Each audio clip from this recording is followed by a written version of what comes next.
everybody. This is Dr. Novak again. I hate doing videos like this.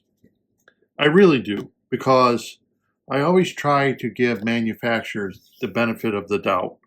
And when I did a video about this, the Mag Tool ATO Top Off MT-200P,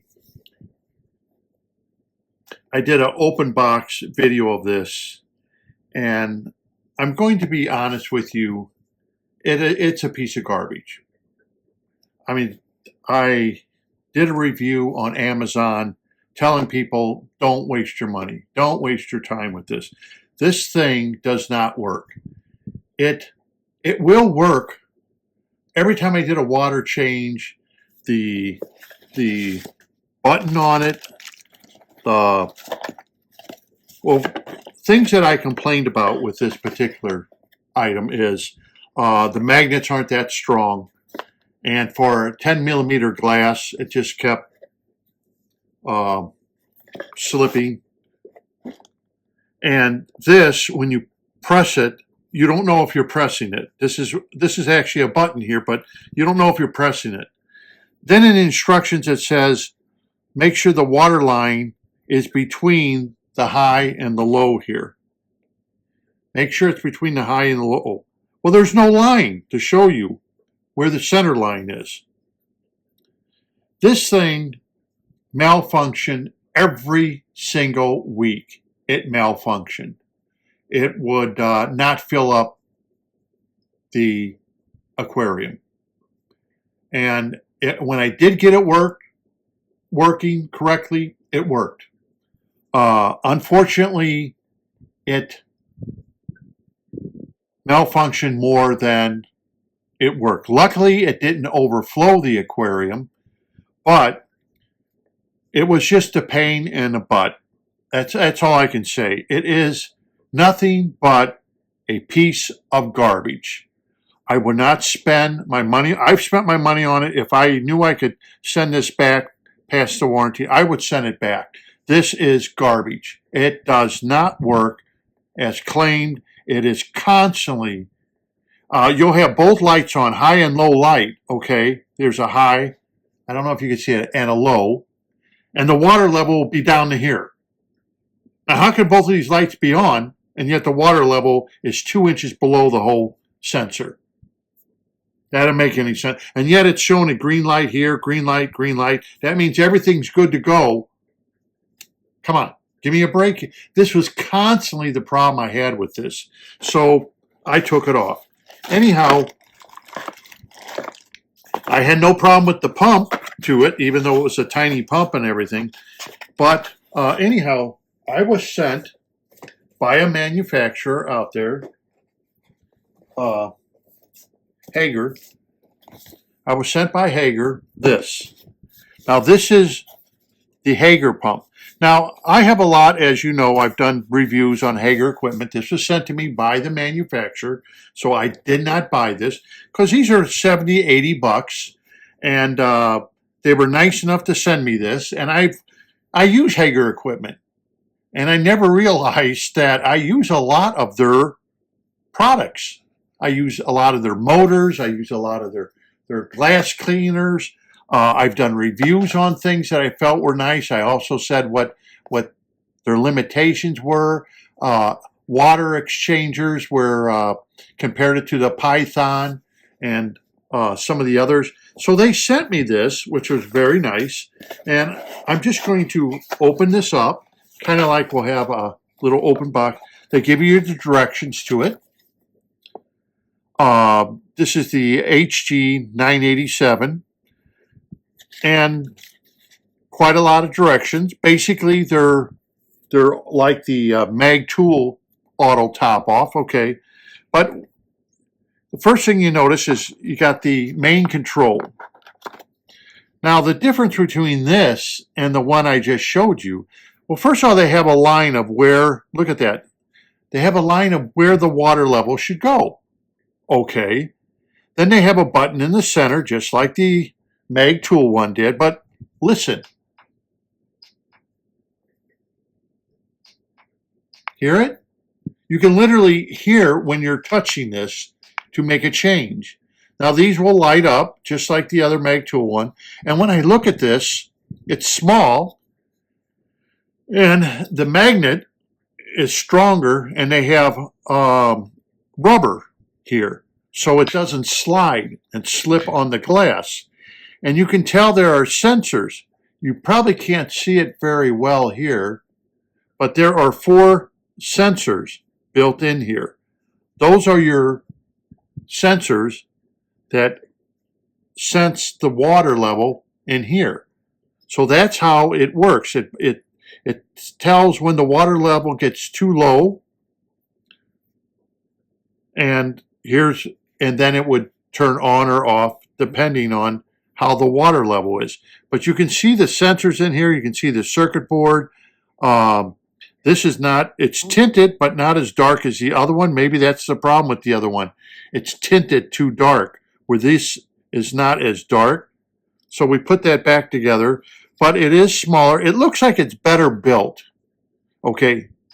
And right away, you can hear when you hit the button on this thing, because it may not be in the most convenient place. Another thing is they have a port here with a rubber blocking it so water can't get in. This is so if you want to empty your tank, you can connect it up to empty your tank or fill your tank. The bottom here will be for filling purposes, where you would connect your pump. They have a sensor that goes into your bucket to make sure that if, let's say you have a 5-gallon bucket and the water gets too low, the sensor here triggers this and shuts it down, saying, hey, it's too low. And then you have your power right here. You have your power. So that's why you have 3 instead of just 2, because they give you an extra sensor with this particular one. When you open this up, of course, you got a little baby motor. This one is 5 watts, goes 6.5 feet, 74 gallons per hour. Yes, you do not need anything super fast with refilling an aquarium. They give you that. They give you the mechanism to put on back of the aquarium so the hose can go through and refill your aquarium. It looks pretty robust, if I should say. It doesn't look cheesy or anything else that the hose would go in. I won't be using this because I have already a method of doing that. Here's your wall wart, probably a 12 volt. Let's see, it's 12 volt, 1 amp wall wart. So here's your wall wart that they give you with it. And here's that sensor I was telling you about. This sensor goes into your refill container, and once it senses that the water is too low, it will shut off everything in the refill container. And it's a magnet. This magnet is not as strong as the other magnet, but then it's for your refill container, whether you're going to use a plastic bucket or a 5-gallon or 10-gallon tank, which will have thinner glass or just thinner material. But anyhow, basically, that's it for the parts of this Hygger.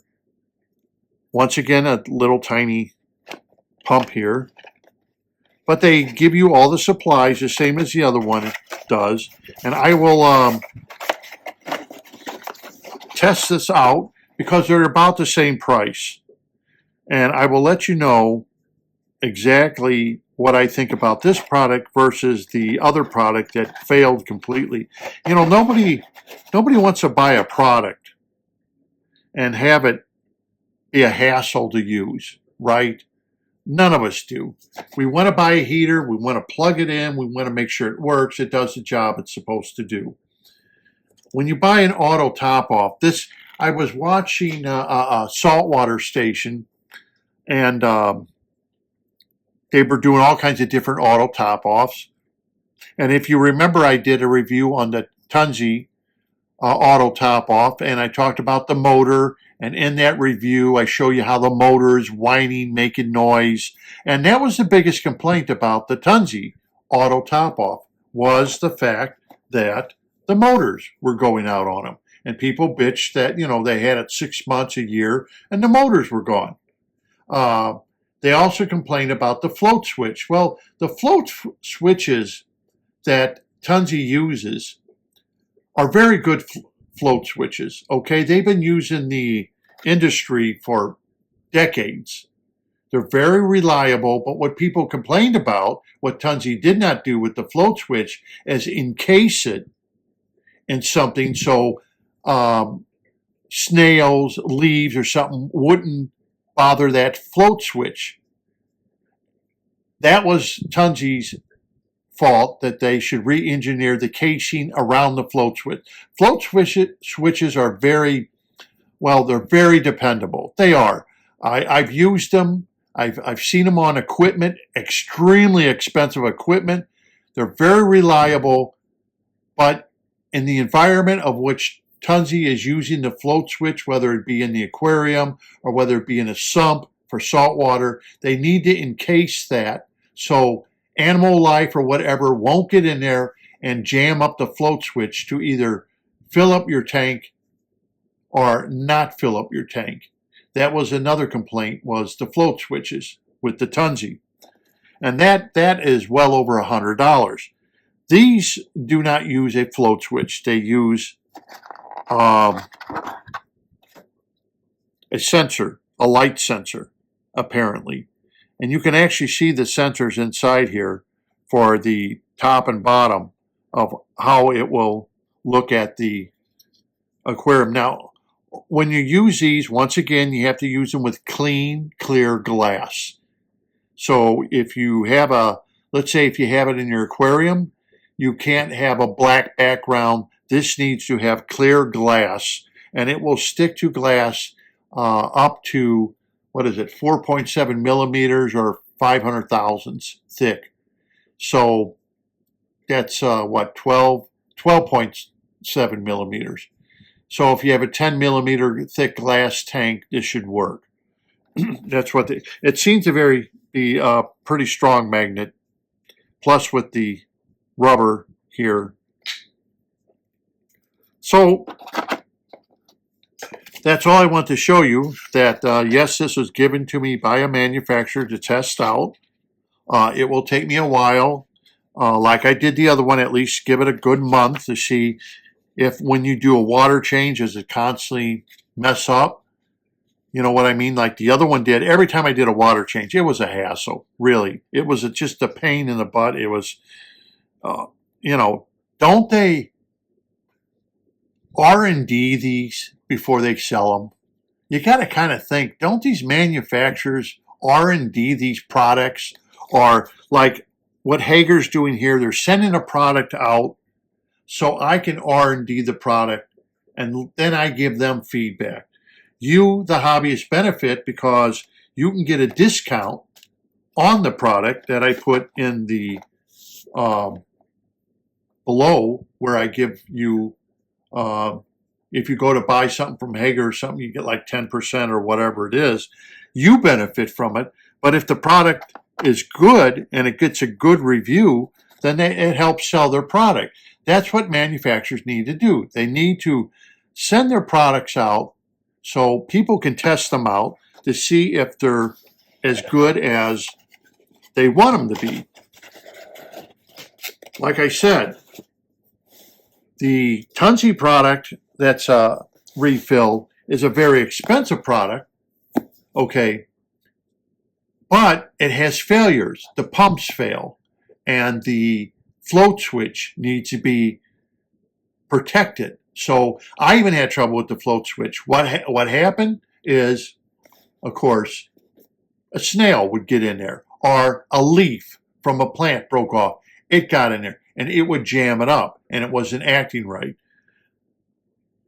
They need to test these products out before they just hurry up and put them out on the market, because once they're out on the market, then it's the hobbyist who winds up paying the price of something that doesn't work or breaks down so quickly. This Mag Tool one is another product which I did do a review on Amazon. You can look it up. It's a terrible product. I gave it 1 star because it looked like it was good, but if it doesn't work, it's no good. And that's the big thing. Every time I did a water change, it was a hassle. So I just want to show you the Hygger one. Like I said, I did not buy it, but I will give an honest, truthful review of it. I will test it out. I will give everybody an honest review. I will send my review to the manufacturer. Like I said, I use a lot of their equipment. Not everything is perfect, but nothing seems to be perfect in this world of, when you get stuff. It's hard to really get anything from a manufacturer that's absolute. It's just because I believe, and maybe I'm wrong, but I believe it's cost.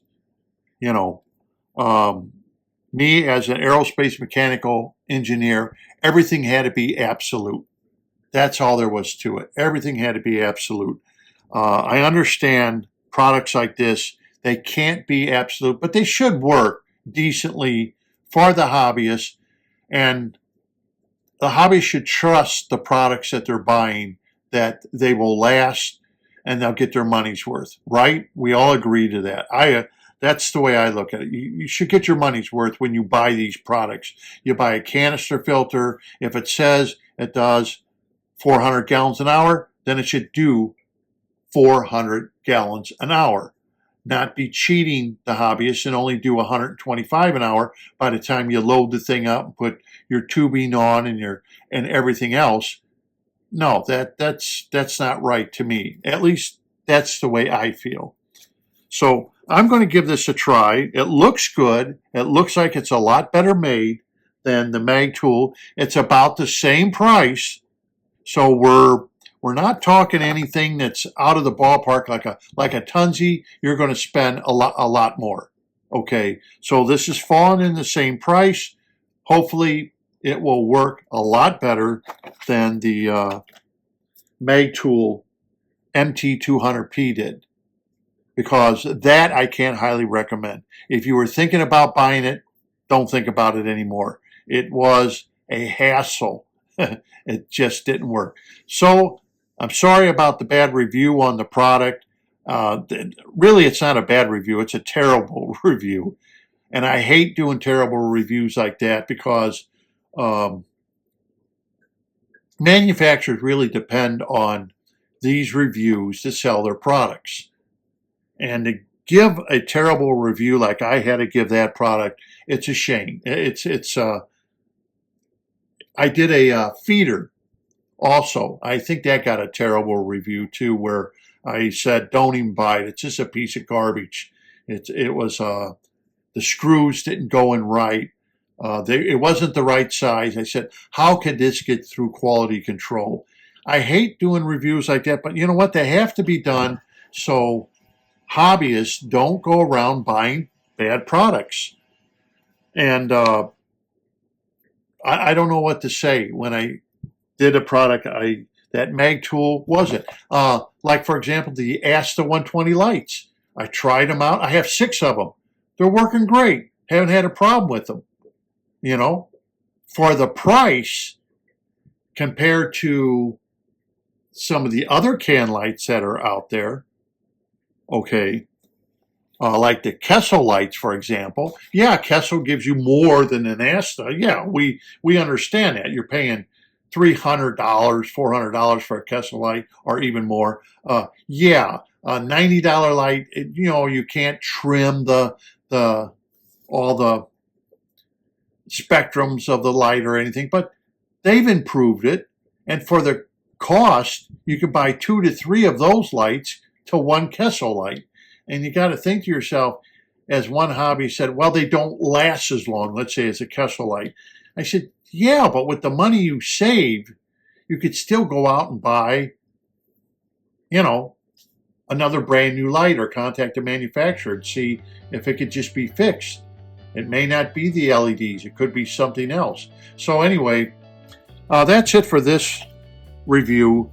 I'm sorry I had to do a bad review on the Mag Tool and give it such a bad thumbs down, 1-star review. But we'll see how this Hygger does.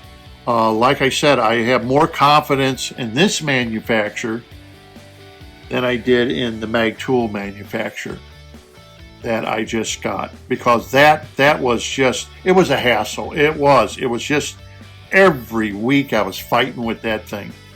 So we'll see if this one's better, and I will let you know the outcome. So until next time, this is Dr. Novak. Thank you for watching, and happy fish keeping.